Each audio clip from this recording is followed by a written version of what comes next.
আমরা অনেক সময় অনুভব করি শরীরটা যেন সবসময় ক্লান্ত, কিছু করতে ইচ্ছে করে না। আবার অনেকে বলেন সবারই ঠান্ডা লাগছে আর আমার কেন এত গরম লাগছে। এই সমস্যাগুলোর পেছনে একটি সাধারণ কারণ হতে পারে ভিটামিন বি কমপ্লেক্স, বিশেষ করে ভিটামিন বি 12, ভিটামিন ডি এর অভাব। ভিটামিন বি 12 আমাদের স্নায়ু ব্যবস্থা ঠিক রাখতে সাহায্য করে এবং শক্তি উৎপাদনে গুরুত্বপূর্ণ ভূমিকা রাখে। এর অভাবে আপনি সারাদিন দুর্বল, ক্লান্ত ও অবসন্ন বোধ করতে পারেন। অন্যদিকে ভিটামিন ডি এর অভাবে শরীরে হরমোনের ভারসাম্য নষ্ট করে দেয়, যার ফলে ঘাম বেশি হওয়া, শরীর গরম লাগা ইত্যাদি সমস্যা দেখা দিতে পারে। শরীরের ছোট ছোট লক্ষণগুলো উপেক্ষা না করে সময় মতো সঠিক ভিটামিন ও পুষ্টির ঘাটতি পূরণ করা জরুরি।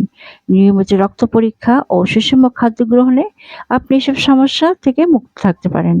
সোলনা ওয়েলনেস থেকে স্বাস্থ্য, পুষ্টি ও মানসিক সুস্থতা নিয়ে সচেতনতা তৈরি করতে কাজ করি। আপনি যদি স্বাস্থ্য সচেতন থাকেন এবং প্রাকৃতিক উপায়ে সুস্থ থাকতে চান, তাহলে সোহানা ওয়েলনেস পেজটিকে অনুসরণ করুন।